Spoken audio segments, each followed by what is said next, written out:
Now I'd like to call upon stage Dr. Priyanka Pansambal ma'am to present on rectum anatomy and role of MRI.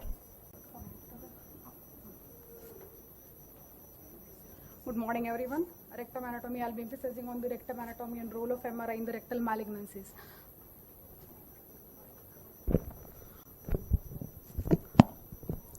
Per se, colorectal cancer has been on the increasing verge.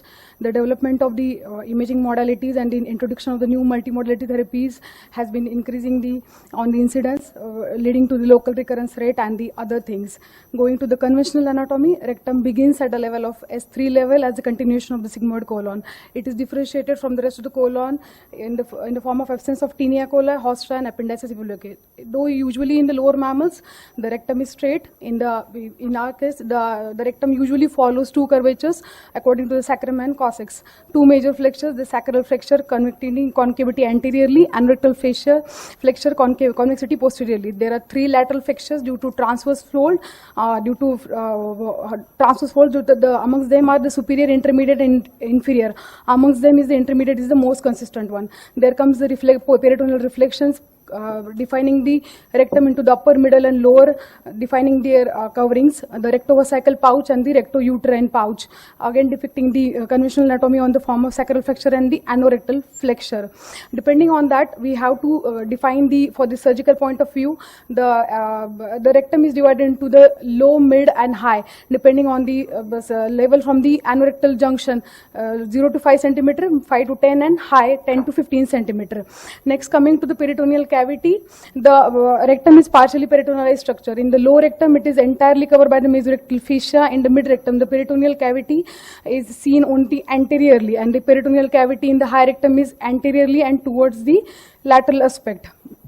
Coming to the cross-sectional anatomy, the rectal mucosa is it is having two layers, submucosa, and the outer muscularis layer, which is longitudinal muscular layer and the circular muscular layer, continuing as the outer longitudinal layer continues as the internal sphincter. External sphincter is a striated muscle formed by the levator and the puborectalis ling. Coming to the lymphatic drainage, the primary stations for the lymphatic drainage are the inferior mesenteric and the middle rectal nodes. Inferior rectal nodes are the anorectal junction nodes. The first station nodes in the case of rectal malignancies are the obturator and the lateral iliac group of nodes. Coming to the nodes shown in the yellow ones are considered as the regional nodes for the rectal pathologies, including the mesorectal, superior rectalis, and the inferior mesenteric. The lateral group of nodes includes the obturator and the iliac internal. The ones shown in the red are considered as the distant metastatic nodes in the case of rectal cancers, which include internal iliac, external iliac, common iliac, and on the inguinal nodes. The surgical anatomy of point, the surgical differentiation between these two anatomy is there is difference between the anal verge. The surgical anal canal extends from the anorectal ling till the anal verge, and for the anatomical anal canal, it is a dented line between the anal verge. So basically, for all practical purposes, the rectum for the surgeons is divided into two main categories, into the upper and lower rectum. And now coming to the concept of the mesorectal fascia, like every bowel and like every rest of the colon, rectum has its own mesorectal fascia and mesorectal fat. It is a thin fibrous structure enclosing the perirectal fat surrounding the rectum. It begins at the rectosigmoid junction with the connective tissue of the sigmoid mesentery and extends to the endorectum at the levator. Laterally, it extends around the rectum, and perirectal fat becomes contiguous anteriorly with the rectovesical fascia and posteriorly with the presacral fascia. It encases the superior rectal artery and branches of superior rectal vein and its tributaries, including the lymph nodes. The MRI has plays important role in the staging the disease, in selecting and optimizing the treatment planning.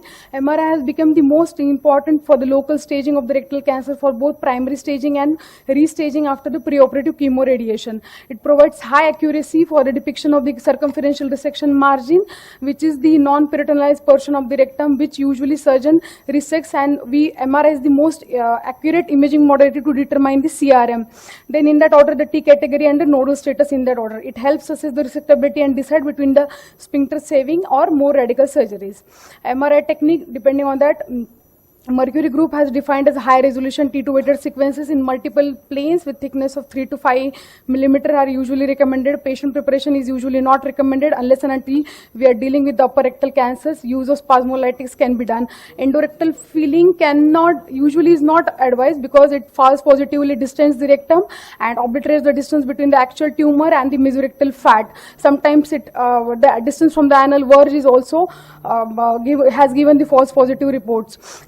Preparative steps like microenema can be used in the restaging to avoid the gas into susceptibility artifacts for diffusion weighted imaging in the restaging phase. Cranial border of the field of the view should be at the level of the sacral promontory and at the caudal border below the anal canal. This is to include the metastatic group of lymph nodes at the level of S3 and the inguinal in the case of local infiltration. Axial series should be perpendicular to the tumor to allow the proper assessment of the extension to the tumor beyond the rectal wall. Now coming to the MR anatomy, the mucosa is depicted by the intermediate single intensity line. Submucosa is hyperintense and muscularis propria is depicted as a thin hypointense line. Usually the mucosa and submucosa differentiation can be only seen when there is a bulk amount of submucosal edema, else the rectum can be seen as a two-layered structures. Now coming to the anatomy.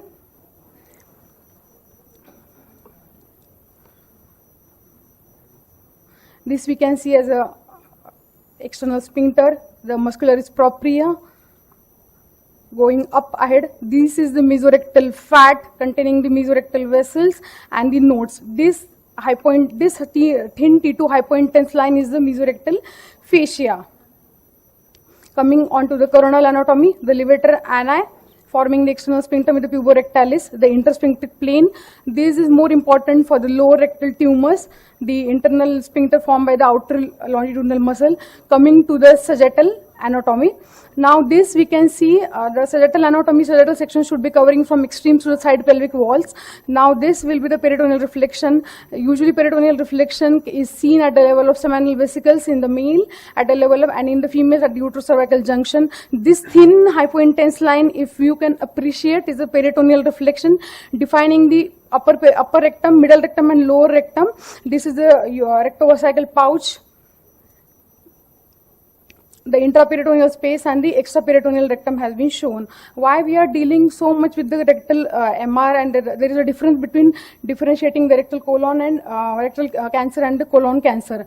Patterns of local recurrence in the rectal cancer are due to high rich lymphatics, drainage to the pelvic side walls. Colon cancer is low recurrence with the anastomotic recurrence not common. Distant recurrence is usually seen in the lung metastasis in the form of rectal cancer due to drainage along the superior rectal vessels, while in the form of colon cancer it is seen usually via the portal vein and it is a more peritoneal dissemination. Surgical approach will limit the surgical accessibility as surgery is completely considerable in the case of colon cancer. Benefits of RT and chemotherapy has been proven in the form of rectal cancer, and however they are guarded in the colon cancer. Due to that, there comes a concept of sigmoid takeoff. Sigmoid takeoff is a point where the fixated rectum ends and the mobile mesocolon begins. It is seen as a point where sigmoid colon taking ventral sweep on axial images and horizontal sweep on the sagittal images. Rectal tumor is defined as a tumor with its lower border of the tumor below the level of sigmoid takeoff, and the sigmoid tumor is defined as a tumor with its lower border situated above the level of sigmoid takeoff. We need to define this because, as we have already seen, there is a difference between dealing with the rectal cancer and the colon cancer. Here we can see the horizontal sweep and the ventral sweep defining the sigmoid takeoff. There comes the concept of surgical margins. Circumferential resection in usually till the eras of 1980s there was a concept of longitudinal resection margin. Then with the introduction of the MR, here come the concept of circumferential resection margin, which is usually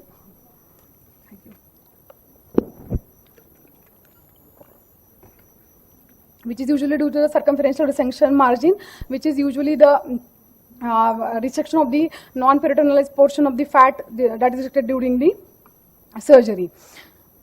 The TNM staging, we can like rectum being the hollow viscous invasion from the inside to outside wall, and adjacent structure defines its T staging. As we have seen, T1, T2 are related to the rectal wall. T3 is beyond the bowel wall, where comes the fascia, importance of the mesorectal fat and fascia. T4 is the invasion into the adjacent rectum. Then comes the NM staging.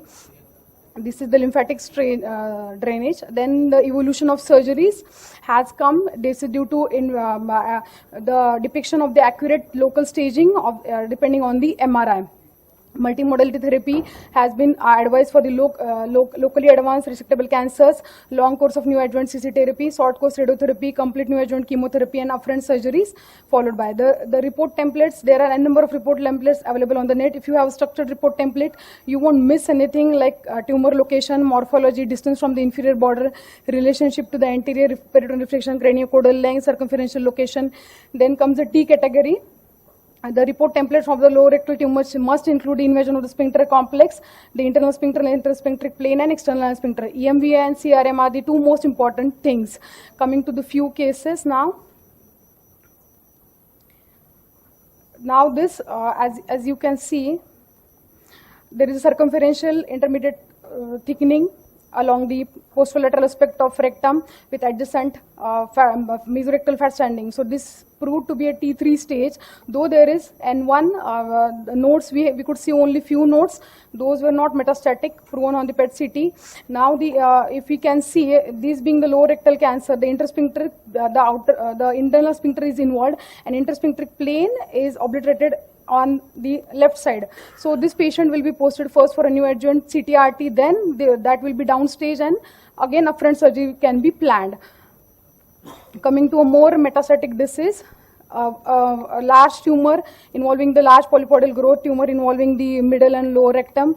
And here we can see there is involvement of the anteroperitoneal reflection, multiple nodes are seen. So irrespective of the N or this staging, it will be labeled as T4 disease, as it will be involving the anterior peritoneal reflection. Then comes the EMVI, extramural vascular invasion, is usually a bad prognostic factor, as it will have a more hematogenous spread. It will have, in this case, a linear serpentinous structure with a tumor deposits of intermediate single intensity can be seen, which can be better related on the coronal set of images. The rectal anatomy and its importance will be depending on if you follow the structure reporting template, the rectal fat, the feature, and the CRM. Those are must be included in your report. Thank you so much. Thank you, ma'am, for such an amazing lecture. I'd like to request Dr. Malali sir to felicitate Dr. Priyanka, ma'am.